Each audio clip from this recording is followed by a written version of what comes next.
2022년 고난주간 아침 묵상 목요일입니다. 이 아침에도 예루살렘에 계신 주님을 기억합니다. 주님 지신 십자가의 의미를 깨달아 우리 삶에서 주님과 동행하며 그 은혜 안에 살기를 소망합니다. 기도합시다.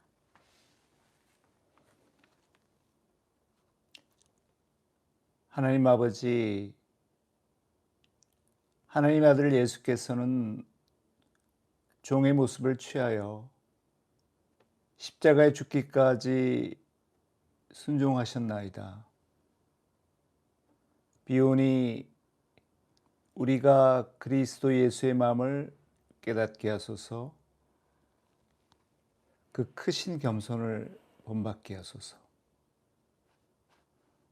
마침내 부활의 영광을 누리게 하소서. 주 예수 그리스도 이름으로 기도드립니다. 아멘. 이 아침에도 주님을 기억합니다. 기억하라.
오늘은 예수께서 잡히신 날입니다. 예수께서 잡히심.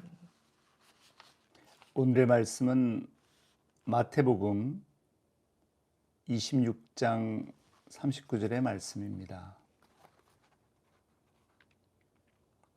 조금 나아가서 얼굴을 땅에 대시고 엎드려 기도하여 이르시되 내 아버지여 만일 할만하시거든 이 잔을 내게서 지나가게 하옵소서. 그러나 나의 원대로 마옵시고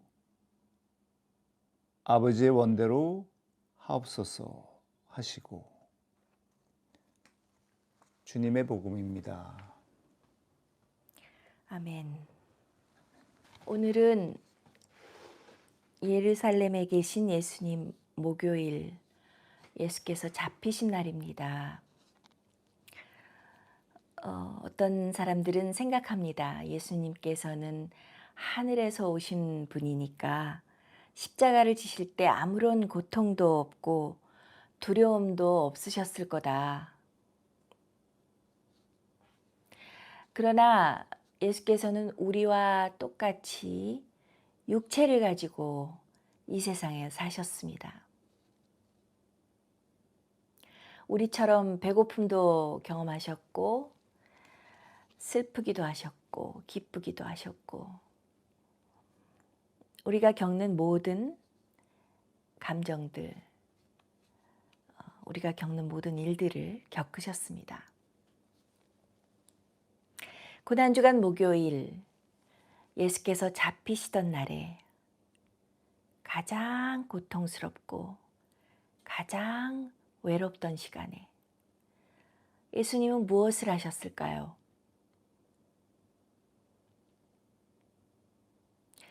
마태복음 26장을 보시면 그날의 기록이 잘 나와 있습니다. 먼저 예수님은 제자들과 식사하셨습니다. 그리고 그 식사를 마치신 후 찬양하셨습니다. 그리고 기도하셨습니다.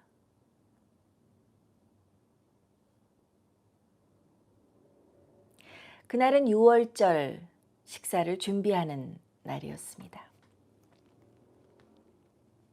유대인들은 해가 저물면 유월절 식사를 하기 위해 모여 앉았습니다. 예수님도 제자들과 함께 유월절 식사를 하시고 떡과 포도주를 나누셨습니다. 예수님의 마지막 만찬은 유월절 식사였습니다. 우리가 좀 전에 그리고 이번 고난주간 동안에 계속 부르던 찬양 있죠. 기억하라. 그 찬송 가사를 보시면 그 자리가 어떤 자리인지, 유월절 식사 자리가 어떤 자리인지 잘 알 수 있습니다. 떡을 떼어 제자들에게 주시며 나의 몸이니 받아 먹으라. 잔을 채워 저들에게 주시며 나의 피니 받아 마시라.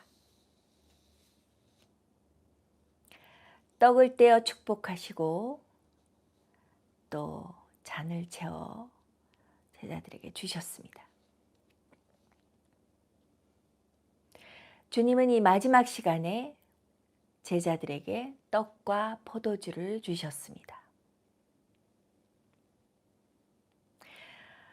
그런데 이 자리에는 가룟 유다도 함께 있었습니다.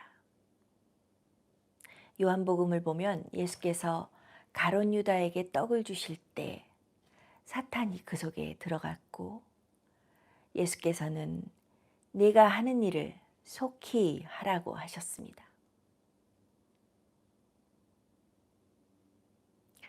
유다는 다른 제자들과 같이 이 떡 조각을 받았지만 그 자리를 박차고 나갔습니다. 그때는 밤이었다. 요한은 유다가 그 자리에서 나간 그때를 밤이라고 그렇게 기록하고 있습니다. 중의법이죠. 유다가 빛이신 주님과 함께 있다가 어두운 밤으로 나갔다는 뜻입니다. 예수님은 당신을 팔아넘길 가룟 유다에게까지도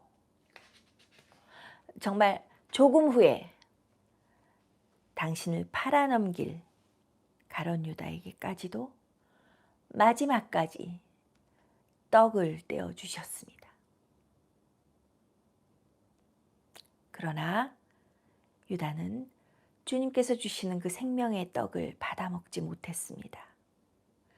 그 자리를 떠나서 예수님을 배신하게 되었습니다.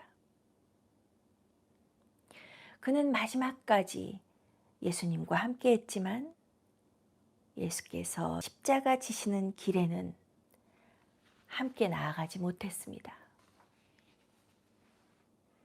예수님과 동행하지 못했습니다. 적어도 1년에 한 번 고난주간 이날에 우리는 이 정말 어려운 말씀을 접하게 되죠.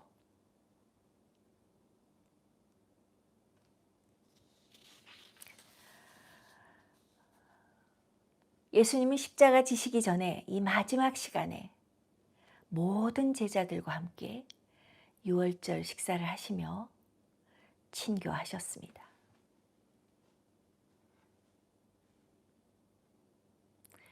그리고 예수님은 찬양하셨습니다.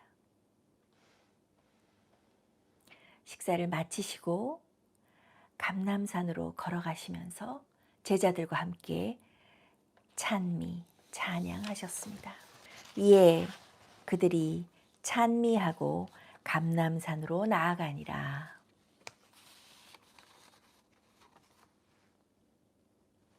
감람산은 올리브산입니다.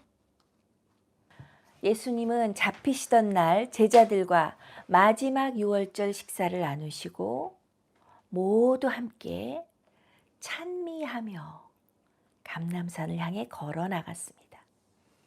무슨 찬미를 하셨을까요? 무슨 찬양을 하셨을까요? 유대인들이 유월절에 부르는 찬양 중에 시편들이 있는데 특히 유월절 식사가 마치고 이렇게 부르는 찬양이 시편 136편이라고 전해져 있습니다. 그는 선하시며 그 인자하심이 영원하미로다. 이 후렴구가 계속 반복되는 찬양이죠. 여호와께 감사하라. 그는 선하시며 그 인자하심이 영원하미로다. 신들 중에 뛰어난 하나님께 감사하라. 그 인자하심이 영원하미로다. 주들 중에 뛰어난 주께 감사하라. 그 인자하심이 영원하미로다.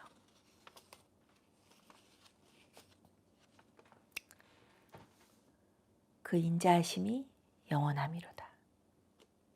주님께 감사하라. 구절마다 그 인자하심이 영원하미로다로 응답하는 시편입니다.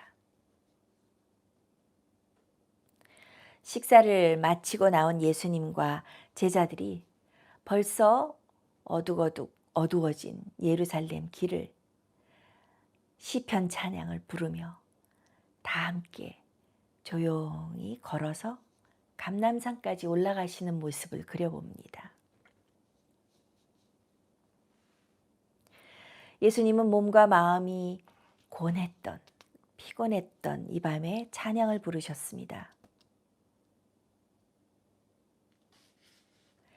유월절 식사를 하시고 찬양을 부르셨고 그리고 기도하러 가셨습니다.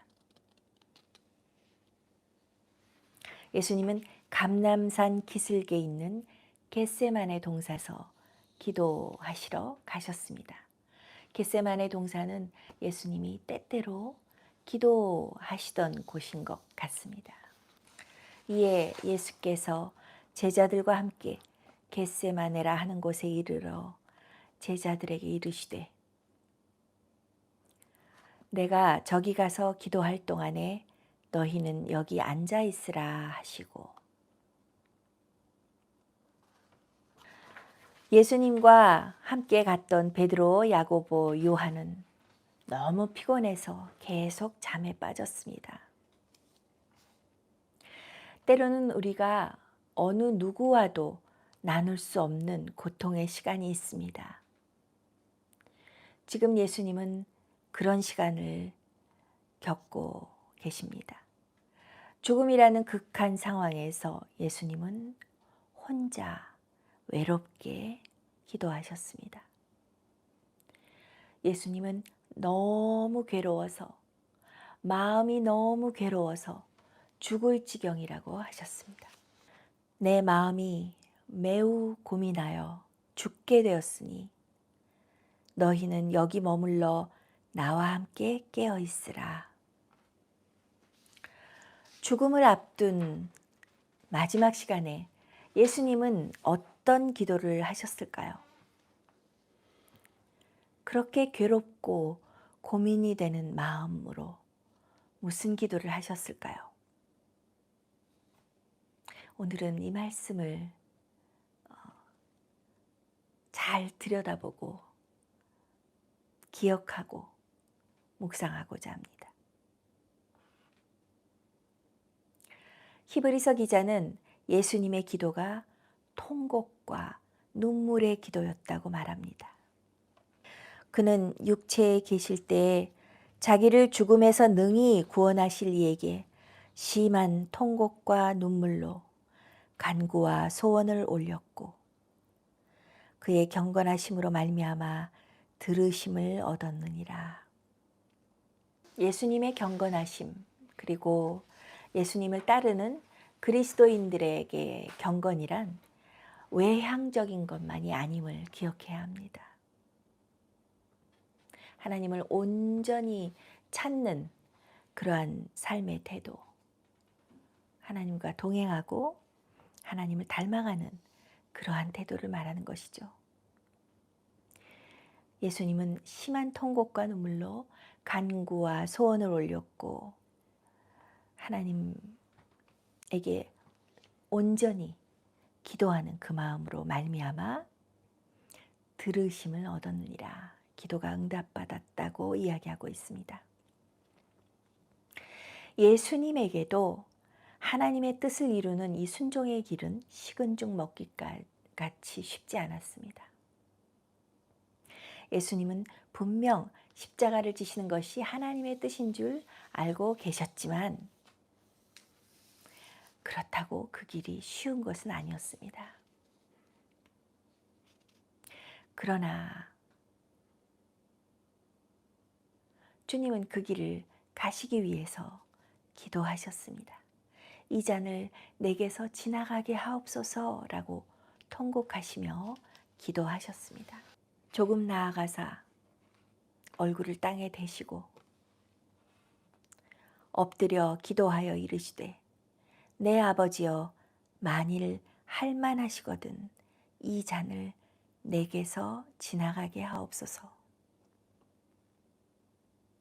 통곡과 눈물의 기도는 내 속에 답답한 기도들, 답답한 생각들, 헝클어진 생각들, 주님이 안 계신 것 같은 그런 혼돈과 무질서가 씻겨 내려가게 합니다. 그리고 눈물이 흐르듯이 하나님의 뜻으로 우리를 인도합니다. 예수님은 하나님의 뜻을 발견하고 거기까지 이르는 그 기도를 보여주셨습니다. 그런 기도가 어떤 기도인지 보여주셨습니다. 통곡과 눈물로 기도하지만 결국 하나님의 뜻에까지 이르는 기도. 마침내 주님은 말씀하십니다. 그러나 나의 원대로 마시옵고 아버지의 원대로 하옵소서.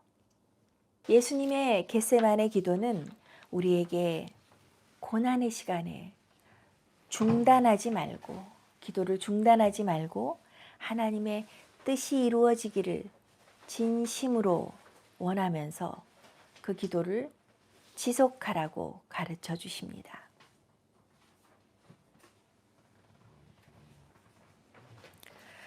우리가 고통의 시간에 기도할 때 너무 지쳐서 하나님이 하시는 일이면 할 수 없죠. 하나님의 뜻이라면 할 수 없죠. 그렇게 애매하게 중단하지 말아야 합니다.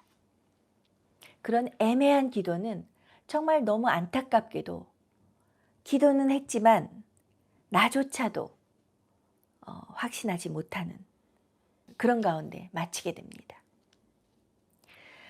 우리를 능히 구원하실 수 있는 아버지 하나님 앞에 심한 통곡과 눈물로 기도하신 예수님처럼 결국 하나님의 뜻이 이루어지기를 내가 원합니다 라고 고백할 때 그때까지 우리는 기도를 지속해야 합니다. 어쩌면 그렇게까지 기도하는 것이 통곡과 눈물 없이 되지 않기 때문에 통곡과 눈물의 기도를 말씀하신 거겠죠. 예수님에게도 이 기도는 쉽지 않았습니다. 기도하실 때 땀방울이 핏방울 같았다고 전해집니다. 비록 아들이라도 하나님 앞에서 순종을 배우는 시간이 필요했습니다. 기도를 통해서. 또 순종을 통해서 우리는 하나님의 뜻이 이루어짐을 알게 됩니다. 우리의 인생에서도 우리가 진실로 하나님의 뜻을 이루는 삶을 살기 원한다면 기쁘게 순종할 것입니다. 순종의 첫 번째는 기도라고 저는 믿습니다.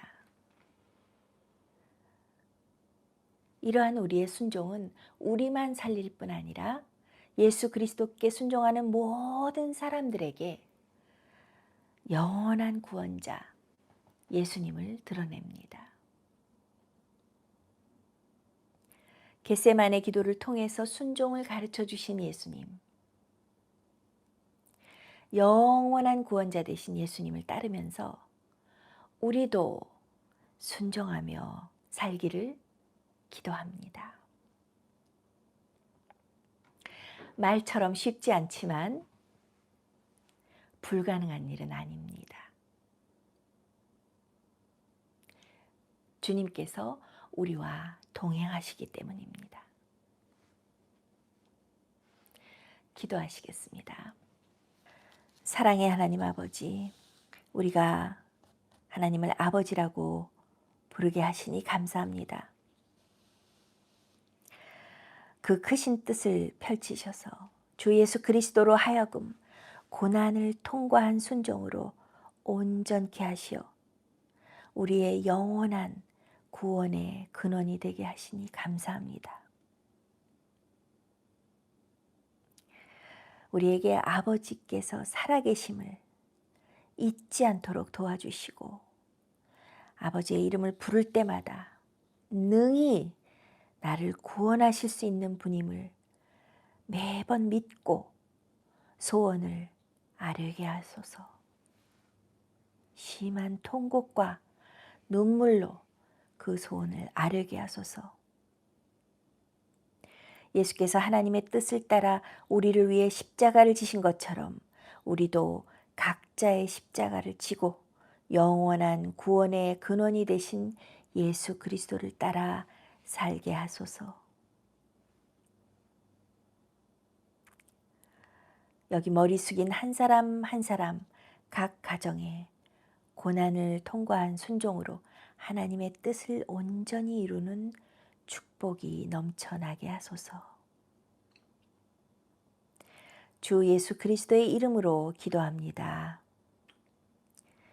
아멘.